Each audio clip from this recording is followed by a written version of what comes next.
Today we're speaking with Uzi Rubin, the former director of the Israeli Missile Defense Organization. A few days ago, the Israeli Navy seized a ship with heavy rockets sent to Gaza.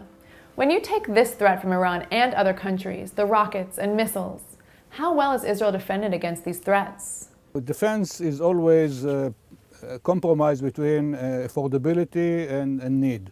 I mean, in your own private life, when you install an anti-burglary system in your house, you could always put something more expensive and more secure. But you compromise between what you can do and what's need to be done. So I think we are compromising.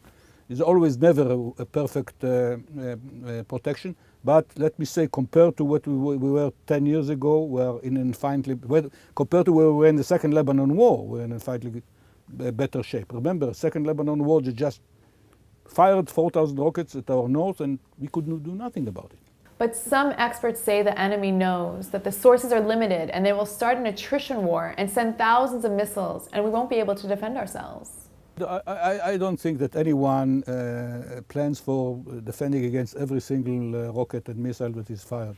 I mean, the response to that is a complex response. I mean, if they're talking about attrition is a two-way street. It's not a one-way street. So that's something else. We need, in the case of a full-scale war, what we experienced up to now was a kind of a limited attritional war. Like defensive shield last year and the smaller operation that came before it. They were kind of testing the system, testing the water, local operation. I think the picture of a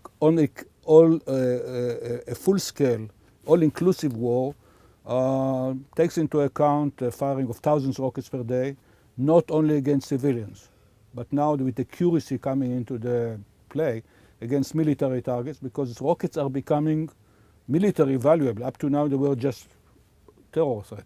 Now with accuracy they can hit air bases, they can hit power stations. So we'll have to give first priority to the defense of our capability, first to wage war, and second for the economy to support waging war. Well, the civilians will be protected because, to some extent, because part of our military installations are within built-up areas. So whatever, when you defend the installation, you defend the built-up area. But this will be really secondary. The first thing will be to defend the capability to wage war. And with this, I think that our defense will cope successfully. The fact that Israel has an operational Arrow 2 and soon to be Arrow 3 system, what do you think about the countries who are not standing in line to buy this technology? I think two reasons for that. On the lower tier, the defense against rockets, we have a very unique situation. Not many other countries in the world face the same situation. I mean, the only one that comes to mind with the same rocket threat is South Korea against North Korea. But even if you talk about Taiwan, and I don't think that Israel is in a position even to discuss export, or even the United States is probably exporting to Taiwan because of the diplomatic situation. Taiwan is facing, it doesn't face rockets, it faces ballistic missiles, for what us is long-range ballistic missiles, thousands or 1,500 of them for mainland China. So it's not the same solution. That is one part of the difficulty. The other part of the difficulty is, if you can call it a difficulty, I mean, we have the benefit of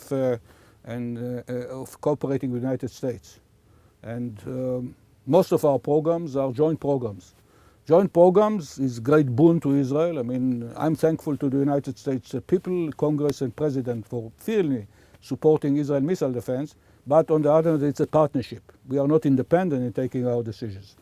So those are the limitations. I think that countries are standing in line, but are either countries that we don't want to deal with or countries that we cannot deal with. Thank you for joining us.